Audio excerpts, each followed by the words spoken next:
வேள்பாரி நாவல்ல நீலனை சிறப்பிடிச்ச மூவேந்தர்களுடைய அரச படையை எதிர்கொண்டு வேள்பாரி நிகழ்த்துற ஒரு வெற்றி செயல் மாதிரியே ராஜராஜ சோழனுக்கும் ஒரு கதை இருக்கு.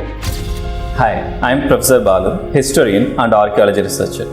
ஹிஸ்டரி பற்றின பல சுவாரஸ்யமான விஷயங்களை தெரிஞ்சுக்க இந்த சேனலை சப்ஸ்கிரைப் பண்ணுங்க. தன்னுடைய தளபதியான நீலனை சிறைப்பிடிச்ச 1,40,000 போர் வீரர்களை கொண்ட மூவேந்தர்களின் படையை சில ஆயிரம் போர் வீரர்களே கொண்ட பாரியினுடைய படை எப்படி வெற்றி பெற்றது அப்படிங்கிறது வேள்பாரி நாவல்ல நம்ம பார்க்கக்கூடிய ஒரு அற்புதமான ஒரு காட்சி. அதே மாதிரி தான் கிட்ட இருக்க அந்த நிலபலம் அப்படிங்கிற ஒரு விஷயத்தை மட்டுமே மையமா வச்சுக்கிட்டு சோழ அரசராக இருந்த ராஜராஜனை சீண்டி பார்த்த ஒரு அரசர் சேர அரசர்.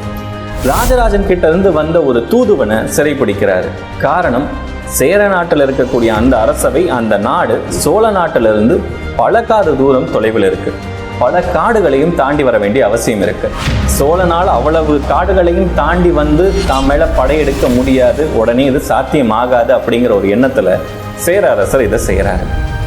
ஆனா அந்த இடத்துல ஆட்சி கட்டில இருந்தவர் ராஜராஜன் யாருமே எதிர்பார்க்காத விதத்துல ஒரே நாள்ல ஒட்டுமொத்த படையையும் திரட்டி ஒரே நாள் இரவுல 19 காடுகளையும் தாண்டி சேர அரசன் மீது படையெடுத்து சேர அரசனையும் வென்று தன்னுடைய தூதுவனையும் அவர் மீட்டு கொண்டு வராரு.